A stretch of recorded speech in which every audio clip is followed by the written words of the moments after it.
Hello दोस्तों, आप सभी का मास्टर्स एकेडमी के यूट्यूब चैनल में फिर से स्वागत है। पिछले वीडियो लेक्चर में हमने आपको फिजिक्स का बहुत ही important chapter vectors and scalars के बहुत ही इनिशियल बातों को समझा था। उस इनिशियल बातों में आपको मैंने बताया था फिजिकल क्वांटिटी क्या होता है। फिजिकल क्वांटिटी में आपको हमने बताया था कि फिजिकल क्वांटिटी के क्या क्या टाइप्स हैं। तो हम लोग फिर से उसको एक थोड़ा सा बहुत ही जल्दी में रिवाइंड कर लेते हैं, उसके बाद हम लोग आगे की तरफ बढ़ेंगे। तो आपको बताया गया था कि फिजिकल क्वांटिटी क्या होता है, तो वैसा क्वांटिटी जिसे कि मापा जा सके, जिसको हम लोग मेज़र कर सकते हैं, वो सारे क्वांटिटी क्या कहलाएंगे, फिजिकल क्वांटिटी कहलाएंगे। तो आप फिजिक्स में आप देख सकते हैं जितने भी हमारे क्वांटिटीज़ हैं सभी को हम लोग माप सकते हैं। तो वो सारे क्वांटिटी जिसको हम लोग माप सकते हैं, जिसको मेज़र कर सकते हैं, वो सभी फिजिकल क्वांटिटी कहलाएंगे। क्लियर है? आपको मैंने बताया था फिजिकल क्वांटिटी के 3 टाइप्स होते हैं, एक स्केलर क्वांटिटी, दूसरा वेक्टर क्वांटिटी और तीसरा टेंसर क्वांटिटी। क्लियर है? जिन बच्चों ने पिछला वीडियो लेक्चर नहीं देखा है वो फिर से जाके पिछले वाले वीडियो लेक्चर को देख ले, उस पर बातों को और आगे समझने में काफ़ी आसानी होगा। तो एक बार फिर से आपको हम बता देते हैं। ऐसे जो हमारा फिजिकल क्वांटिटी का जो 3 टाइप था, उसमें पहला जो टाइप था वो था स्केलर क्वांटिटी। तो स्केलर क्वांटिटी क्या होता है, वैसा क्वांटिटी जिसके पास सिर्फ और सिर्फ क्या हो, मैग्नीट्यूड हो, मतलब कि उसके पास परिमाण हो, ठीक है, वैल्यू हो, कुछ उसके पास वैल्यू हो। क्लियर है? तो वैसे क्वांटिटी को हम लोग क्या बोलेंगे, स्केलर क्वांटिटी।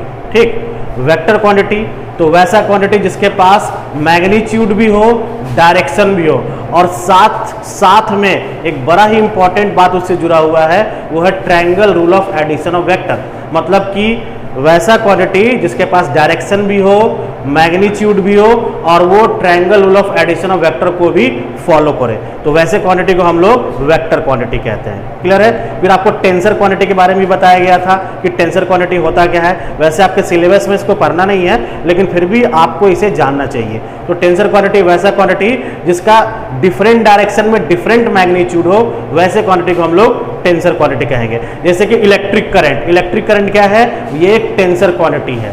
लेकिन उस केस में जहां पे ऑप्शन में टेंसर ना दिया हो, तो उस केस में आपको स्केलर में ही उसको टिक लगाना है। तो इलेक्ट्रिक करंट जो है वो एक टेंसर क्वांटिटी है। अब सवाल ये है कि हम किसी क्वांटिटी को कैसे वहां पे प्रिडिक्ट करें कि वो एक स्केलर है या फिर एक वेक्टर क्वांटिटी है। तो इसलिए हम लोग आज के वीडियो लेक्चर में उसी चीज को समझने वाले हैं। तो देखिए, how to determine whether the physical quantity is scalar और वेक्टर। किस तरीके से हम डिटरमाइन करेंगे कि जो हमारे पास सामने जो क्वांटिटी है वो एक स्केलर क्वांटिटी है कि वेक्टर क्वांटिटी है। तो यहाँ पे देख सकते हैं कुछ फॉर्मूला के द्वारा आपको मैंने बताया है कि वो जो क्वांटिटी है वो स्केलर है या फिर वेक्टर है। तो आप देख सकते हैं यहाँ पे सीरियल नंबर वाइज है, फॉर्मूला है और उस क्वांटिटी का नाम है। देख सकते हैं इस तरीके से सीरियल नंबर, फॉर्मूला और क्वांटिटी का नेम। सबसे पहले पहला नंबर, अगर हम किसी स्केलर को स्केलर से जोड़े, अगर हम किसी स्केलर को स्केलर से जोड़े तो हमारे पास जो क्वांटिटी आएगा वो एक स्केलर क्वांटिटी आएगा।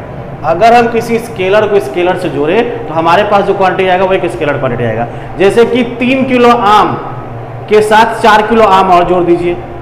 3 किलो आम के साथ 4 किलो आम और जोड़ दीजिए तो कितना हो गया, 7 किलो आम। तो वो जो 7 किलो आम है वो हमें मिला क्या है, वो एक स्केलर क्वांटिटी है। क्लियर है? उसी तरीके से दूसरे फॉर्मूले में आप देख सकते हैं स्केलर माइनस स्केलर। अगर आप स्केलर क्वांटिटी को स्केलर से माइनस करते हैं तो आपको स्केलर ही मिलेगा।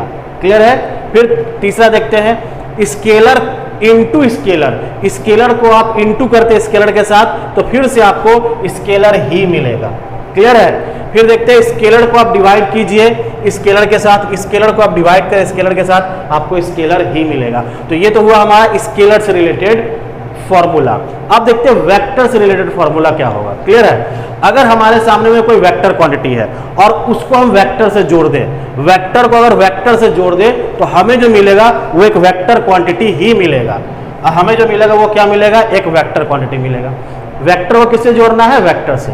अब वेक्टर को माइनस कर दिए वेक्टर से तो हमें जो क्वांटिटी मिलेगा वो एक वेक्टर क्वांटिटी मिलेगा। वेक्टर को माइनस कर दिए हैं वेक्टर से तो हमें क्या मिला, एक वेक्टर क्वांटिटी मिला। क्लियर? अब एडिशन और सब्सट्रैक्शन तक तो सही है, लेकिन जब इसको हम मल्टीप्लाई करेंगे तो आपको बता दें वेक्टर में हम लोग मल्टीप्लाई 2 टाइप से करते हैं, एक डॉट में और एक क्रॉस में।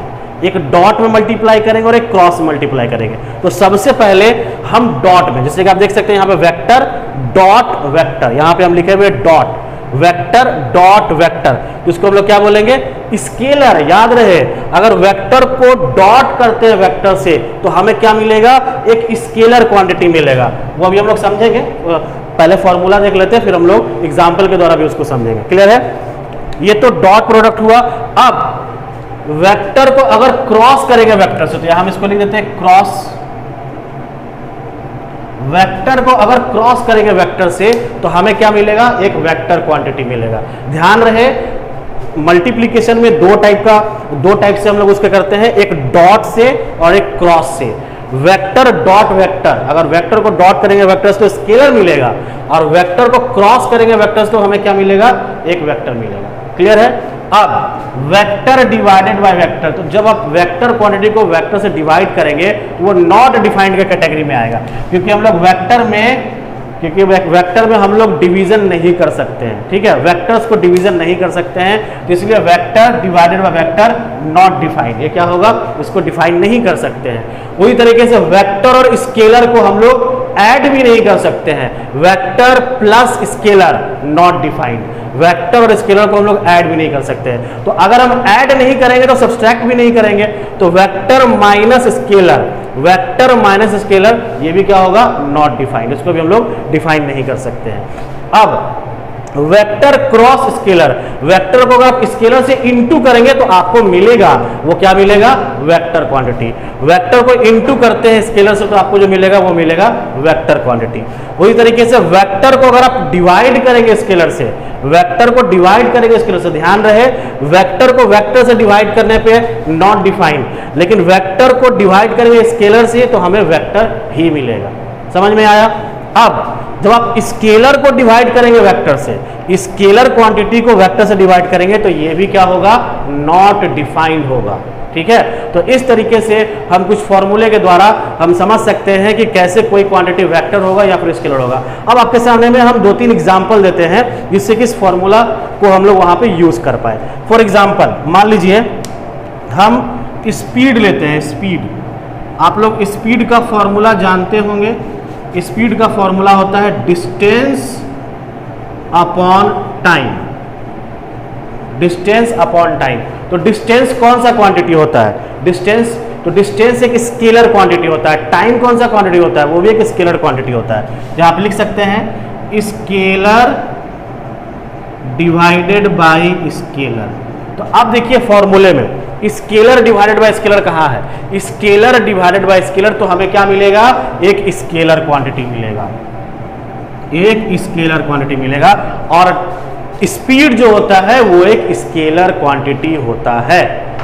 समझ में आया किस तरीके से यूज किए, आप लोगों को समझ में आया होगा, फिर से वो समझ लीजिए। स्पीड का फॉर्मूला होता है डिस्टेंस बाय टाइम, और डिस्टेंस क्या होता है, जैसे कि यहां से दिल्ली, पटना से दिल्ली का डिस्टेंस लगभग 1200 किलोमीटर है, लेट अस सपोज। तो क्या हम लोग बोलते हैं क्या कि 1200 किलोमीटर पूर्व दिशा की ओर, ऐसा तो नहीं बोलते, बोलते हैं कि भाई पटना से दिल्ली का जो डिस्टेंस है वो है 1200 किलोमीटर। क्लियर है? तो 1200 किलोमीटर मतलब डिस्टेंस 1200 किलोमीटर, अब वो किधर है, कहाँ है, उससे मतलब नहीं है, तो मतलब दिशा नहीं बता रहा। जब दिशा नहीं बता रहा तो वो कौन सा क्वांटिटी हो गया, वो एक स्केलर क्वांटिटी हो गया।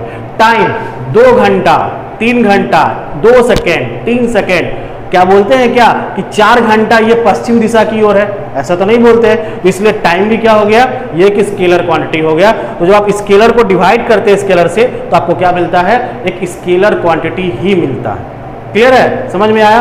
अब हम लोग 1-2 फॉर्मूले से और भी समझते हैं।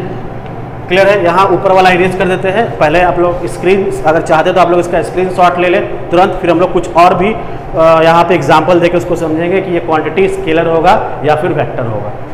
जल्दी से इसको आप स्क्रीनशॉट ले लीजिए।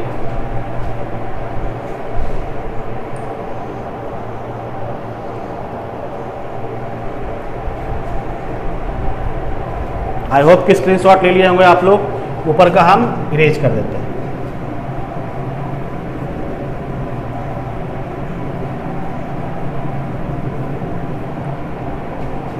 अब देखिए कुछ और एग्जांपल लेते हैं। मान लीजिए हम वेलोसिटी लिखते हैं, वेलोसिटी, वेलोसिटी का फॉर्मूला होता है displacement by time, displacement by time. Clear है?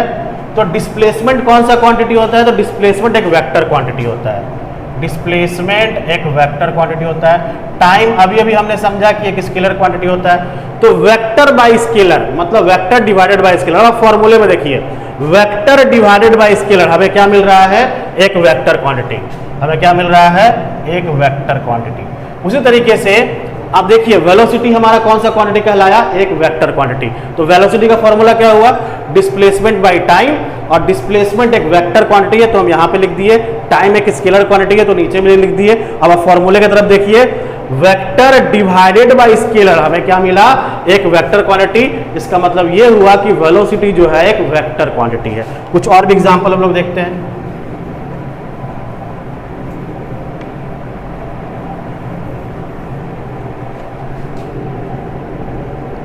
हम एक्सीलरेशन लेना चाहते हैं। एक्सीलरेशन का फॉर्मूला होता है change in velocity by time. Change in velocity by time. तो अभी अभी हमने प्रूव कर दिया कि वेलोसिटी जो होता है वो एक वेक्टर क्वांटिटी होता है, तो हम लोग यहाँ पे लिख दें एक वेक्टर क्वांटिटी। टाइम जो होता है वो एक स्केलर क्वांटिटी होता है, तो यहाँ पे हम लोग लिख दें स्केलर क्वांटिटी। तो इसका मतलब ये हुआ vector by scalar. Vector by scalar फिर से हम लोग उसी का इस्तेमाल करेंगे, मतलब ये एक वेक्टर क्वांटिटी होगा। वेक्टर डिवाइडेड बाय स्केलर मतलब वेक्टर क्वांटिटी। इसका मतलब एक्सीलरेशन भी जो है वो एक वेक्टर क्वांटिटी हुआ। क्लियर है? कुछ और भी एग्जांपल लेते हैं जिससे कि आप इसको अच्छे तरीके से समझ जाएं। लेट अस सपोज फोर्स, हम फोर्स लेते हैं, एक एग्जांपल फोर्स लेते हैं, और फोर्स का फॉर्मूला आप लोग जानते होंगे, mass into acceleration. Mass into acceleration. Clear है? अब देखिए मास क्या है, जैसे कि 10 किलोग्राम हमने आपको बताया था, तो एक स्केलर क्वांटिटी है, तो मास एक स्केलर क्वांटिटी है। अब एक्सीलरेशन कौन सा क्वांटिटी हो गया? अभी अभी प्रूव किया एक्सीलरेशन एक वेक्टर क्वांटिटी है, तो हम लोग यहाँ पे वेक्टर लिख दिए। अब स्केलर इनटू वेक्टर, यहाँ पे देखिए स्केलर इनटू वेक्टर क्या मिल गया हमें? वेक्टर। इसका मतलब फोर्स जो है एक वेक्टर क्वांटिटी है। फोर्स जो है एक वेक्टर क्वांटिटी है। समझ में आया? एक दो और एग्जांपल ले लेते हैं।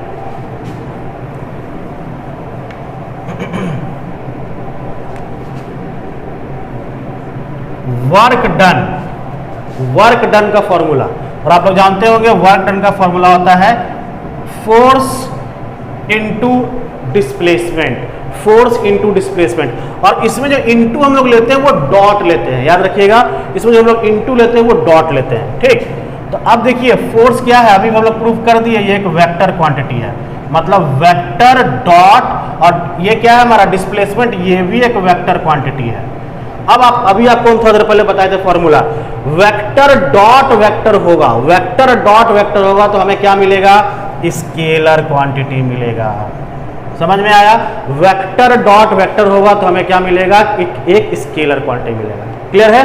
तो इस तरीके से हम इन सारे फॉर्मूले को यूज कर सकते हैं और वहां से हम पता लगा सकते हैं, डिटरमाइन कर सकते हैं कि वो जो क्वांटिटी है वो एक वेक्टर क्वांटिटी है कि स्केलर क्वांटिटी है। तो आप इस फॉर्मूले को एक बार अच्छे से देख लीजिए, आप तुरंत कहीं भी आप उसको इस्तेमाल कर लीजिए, किसी भी फॉर्मूले के साथ इस्तेमाल कर लीजिए, वो आपको बिल्कुल ही अच्छे तरीके से प्रेडिक्ट कर देगा, डिटरमाइन कर देगा कि वो क्वांटिटी एक वेक्टर क्वांटिटी है कि स्केलर क्वांटिटी है। आई होप कि आपको ये सारा का सारा समझ में आया होगा। अगर कोई भी दिक्कत हो, कुछ ना समझ में आए तो आप हमें जरूर कमेंट बॉक्स में बताएं कि यहाँ पे समझ में नहीं आया है। बाकी नेक्स्ट वीडियो लेक्चर में मिलेंगे तो आपको बताएंगे कि किस तरीके से वेक्टर को रिप्रेजेंट किया जाता है, how to represent the vector, और आपको बताएंगे दो एंगल के बीच का वेक्टर, दो वेक्टर्स के बीच में हम कैसे एंगल निकाल सकते हैं। क्लियर है?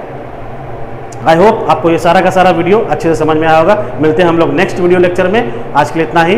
थैंक्स।